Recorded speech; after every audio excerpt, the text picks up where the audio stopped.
Begin. The clock shop on Main Street hummed with a quiet, steady rhythm. Dust motes danced in the slivers of sunlight that peeked through the grimy window, illuminating Alara as she bent over her workbench. Her fingers, nimble and sure, moved with the grace of a tiny dancer, carefully nudging a spring into place. Each tick-tock from the dozen clocks lining the walls was a comforting whisper, a steady heartbeat in the otherwise still room. This was her world, a world of brass and gears, of delicate balance and precise timing. Alara loved the way metal could be shaped, the way tiny parts could work together to keep perfect time. She often thought of her husband, Thomas, a blacksmith with hands as strong as hers were gentle. He had taught her about the honesty of metal, how it held its shape and purpose. Now, the shop was hers alone, a silent testament to their shared dreams. A silver locket, smooth and worn, hung around her neck, its cool weight a constant reminder of him. Sometimes, when a difficult repair made her frown, she'd feel its presence and remember Thomas's patient smile. She picked up a small, broken pocket watch, its hands frozen in time. "Now, what troubles you, little one?" she murmured, her voice soft.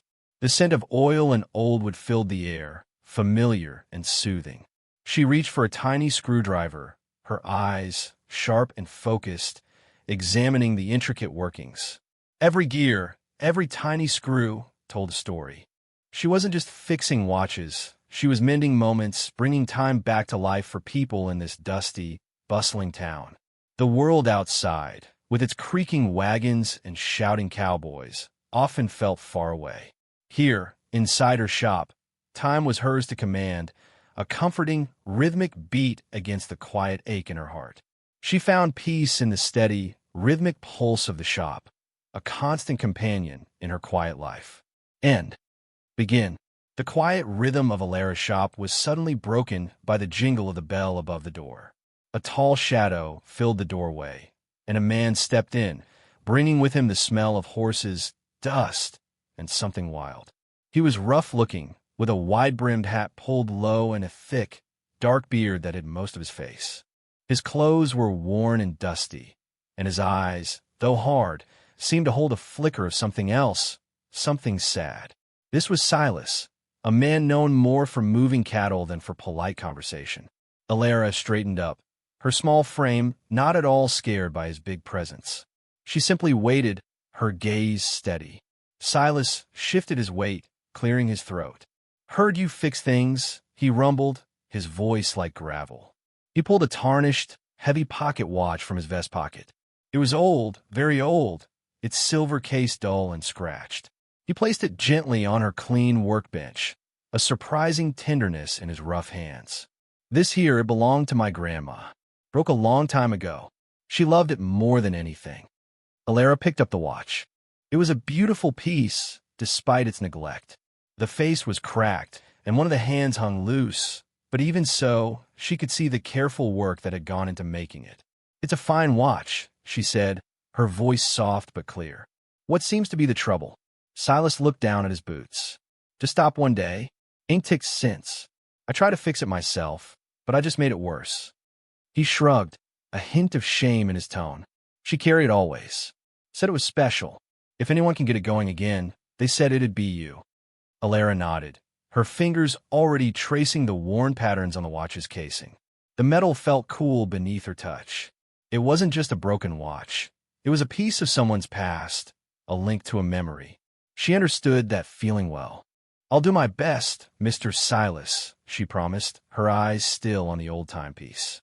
Silas gave a curt nod and then, with another jingle of the bell, was gone, leaving behind only the scent of the open range and the mystery of his grandmother's watch. End. Begin. Alara sat at her workbench, the old pocket watch Silas had brought resting on a velvet cloth. She picked up her smallest tools, a tiny magnifying glass, and a set of tweezers as fine as a hummingbird's beak. This wasn't just any watch. It was a family treasure, and she treated it with extra care. The case was stiff, refusing to open easily. She applied a gentle, steady pressure, and with a soft click, the back cover finally gave way.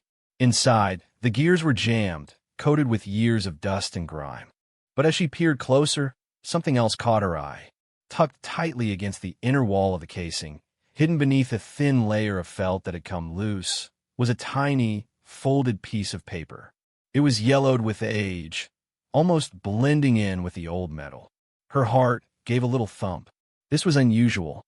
Watchmakers often found bits of lint or old repair notes, but never anything like this. With the utmost care, Alara used her tweezers to gently pull the paper free. It unfolded slowly, revealing what looked like a hand-drawn map.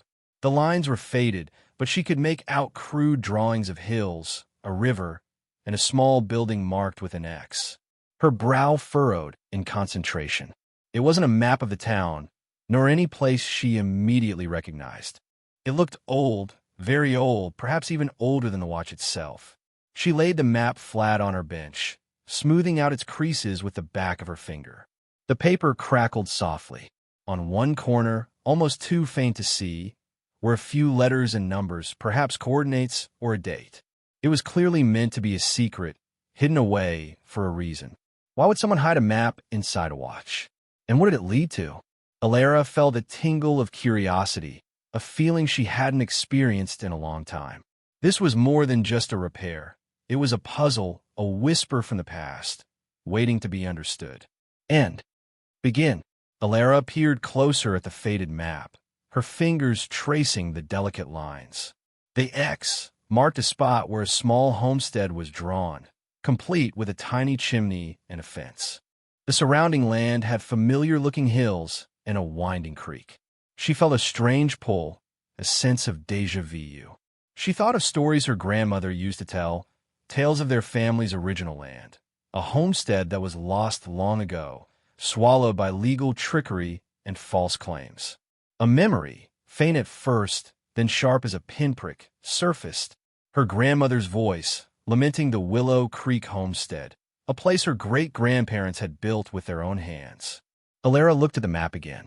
The creek was unmistakably Willow Creek. The hills, too, matched the description she'd heard as a child. Her breath hitched. Could it be? Could this old, hidden map be a clue to her family's lost legacy? She spent the rest of the afternoon poring over the map, comparing its features to what little she remembered of her family's history. The small markings in the corner, almost invisible before, now seemed to hint at dates and names. It was a dizzying realization. This wasn't just any homestead. It was their homestead, the very land her family had been cheated out of generations ago. The injustice of it, long buried under the dust of time, now rose up, sharp and clear. Her quiet shop, usually a haven of calm, suddenly felt charged with a new purpose. The rhythmic ticking of the clocks seemed to urge her on, each beat a reminder of time passing, of a wrong that had never been made right. The map was more than paper and ink. It was a key, a silent cry from the past. Alara knew, with a certainty that settled deep in her bones, that this discovery wasn't by chance. It was a message, a call to action. Her family's land, stolen and forgotten, was now staring her in the face, demanding to be reclaimed. End. Begin. The next morning, Alara closed her shop earlier than usual. The map, carefully folded, was tucked into her apron pocket. She walked with a determined stride down the dusty main street, past the saloon with its swinging doors and the general store with its overflowing barrels. Her destination was the sheriff's office, a small, sturdy building next to the stagecoach stop. Sheriff Brody, a kind man with a weathered face and a slow, thoughtful way of speaking, looked up from his ledger as Alara entered. "Morning, Alara," he said, pushing his spectacles higher on his nose. "To what do I owe the pleasure?" He and Alara had been good friends for years, often sharing quiet cups of coffee and town gossip. Alara didn't waste words. She pulled out the map and laid it on his desk. "Brody, I need your help. This map, I believe it shows my family's old homestead, the Willow Creek land. I think it was stolen from us." Brody picked up the map, his brow furrowing as he studied it. "Willow Creek, you say? That name rings a bell." He walked to a tall wooden cabinet filled with dusty books and rolls of parchment. He pulled out a large, leather-bound ledger, its pages yellowed and brittle. He carefully turned the pages, his finger tracing lines of old script. Alara watched, her heart pounding a hopeful rhythm against her ribs. After several minutes, Brody's finger stopped. He leaned in, reading closely. "Well, I'll be," he muttered. "Here it is. A claim dispute from 80 years back. The Willow Creek land registered to the Miller family, your great-grandparents, Alara. But then a quick sale, a transfer of ownership under suspicious circumstances, right before the records get fuzzy." He looked up at Alara, his eyes serious. "It looks like there was indeed some trickery. The paperwork here is a mess, but the dates and names line up. It certainly points to the land being unjustly taken." A mix of anger and validation surged through Alara. It wasn't just a family story. It was true. The map was more than just a clue. It was proof. "So, it was stolen," she whispered, the words heavy with generations of injustice. Brody nodded slowly. "Looks that way, Alara. Looks that way indeed." And begin. Leaving Sheriff Brody's office, Alara felt a fire ignite within her, a determination she hadn't known she possessed. The injustice of her family's stolen land, confirmed by official records, settled deep in her soul. She knew then what she had to do. This wasn't just about her family. It was about what was right. She would get the Willow Creek homestead back. But she couldn't do it alone. Alara spent the next few days not behind her workbench, but walking the dusty streets, visiting neighbors and friends. She spoke with Mrs. Gable, the baker, whose pies were famous for miles around. She talked to old Mr. Henderson, who ran the livery stable and knew every horse and rider in the territory. She even sought out young Thomas, the blacksmith's apprentice, who reminded her so much of her late husband. One by one, she invited them to a meeting at her shop after closing hours. As the sun dipped below the horizon, casting long shadows across Main Street, a small group gathered. The air in the shop, usually filled with the gentle ticking of clocks, now buzzed with quiet anticipation. Alara stood before them, the old map spread out on her workbench, flanked by the sheriff's ledger. "Friends," she began, her voice steady despite the flutter in her chest, "I found something important, something that affects us all." She told them the story of Silas's watch, the hidden map, and Sheriff Brody's discovery in the old records. She showed them the map, pointing out the familiar landmarks, and then the ledger, with its damning evidence of deceit. "This is the Willow Creek homestead," she explained, her voice gaining strength. "Land that was stolen from my family generations ago. And it's still out there, being held by folks who have no right to it." A murmur went through the small crowd. Faces at first curious now showed understanding, then a growing indignation. They knew Alara, knew her honesty and quiet strength. If she said something was wrong, it was, "We can't let this stand," she finished, looking each of them in the eye. "It's time to take back what's ours. And begin." The murmurs in Alara's shop quickly turned into a chorus of agreement. Mr. Henderson, his usually gruff voice softened by concern, was the first to speak. "Alara, your family has been part of this valley longer than most. If that land was stolen, we'll help you get it back." Mrs. Gable nodded vigorously, her hands, usually dusted with flour, now clenched into determined fists. Even young Thomas, usually shy, stepped forward, his eyes bright with a sense of purpose. "But how?" asked one of the others. "Those folks out there, they've been on that land for years. They won't just pack up and leave." Alara looked at Sheriff Brody, who had joined the meeting after she'd presented her case. "That's where the law comes in," he said, tapping the old ledger. "We have proof, clear as day. But we need to do this smart and peaceful-like. No sense in stirring up trouble if we don't have to." Over the next few evenings, Alara's shop became a war room. The rhythmic ticking of clocks provided a backdrop to their careful planning.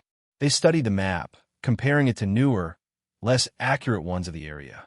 They discussed who would go and what roles each person would play. Alara, with her precise mind, organized their thoughts like tiny gears in a watch. Mr. Henderson offered his wagon and a team of horses.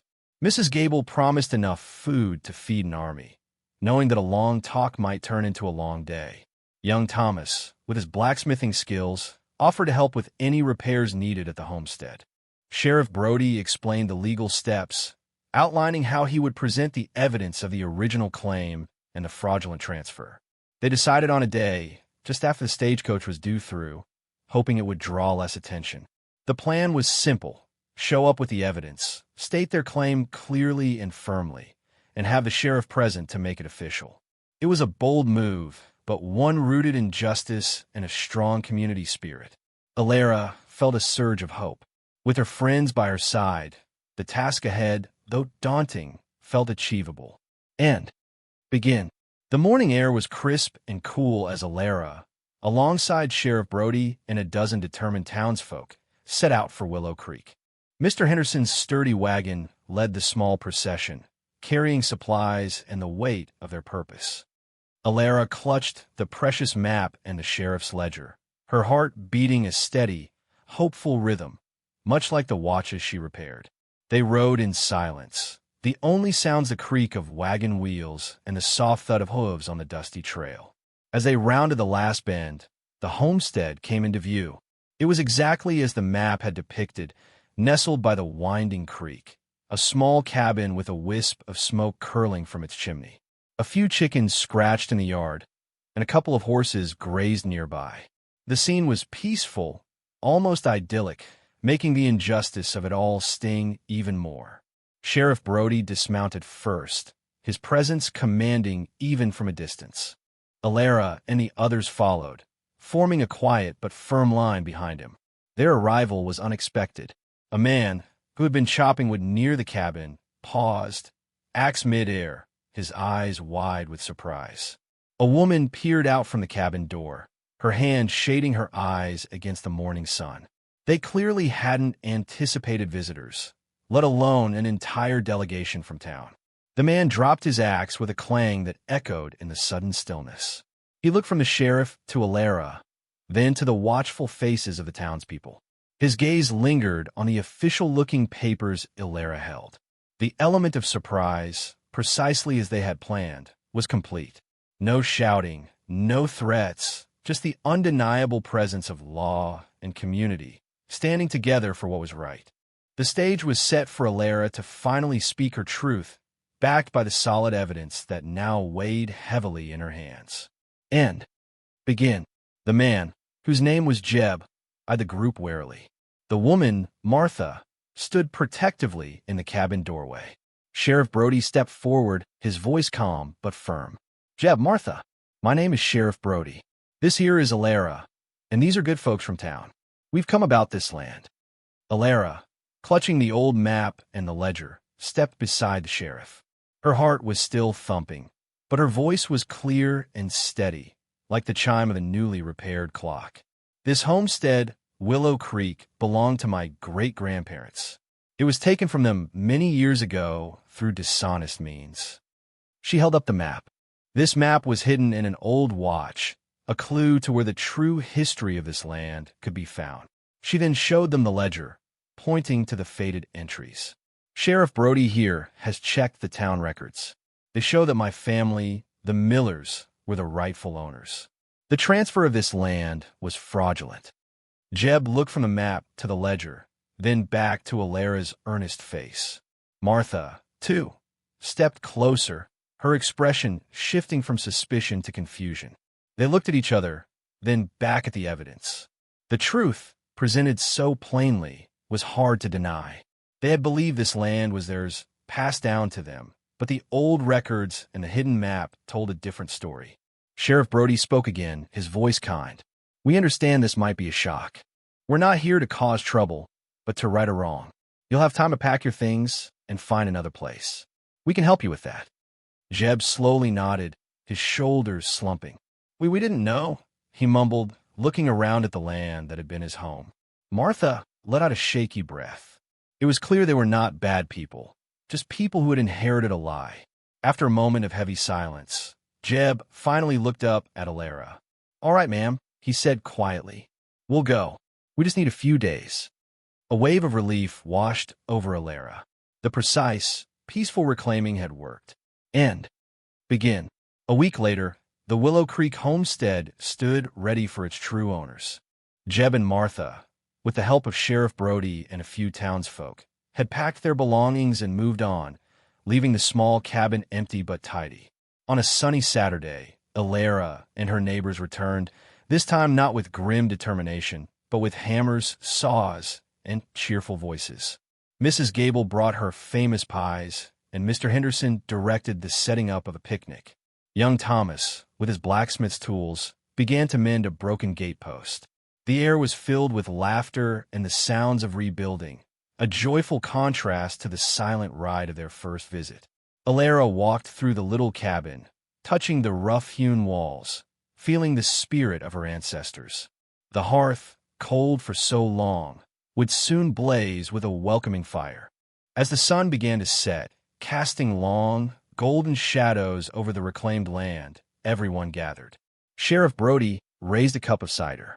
To Alara, he announced, his voice booming with pride, and to the Willow Creek homestead, rightfully returned. Cheers erupted, echoing across the valley. Alara smiled, a deep, genuine smile that reached her eyes.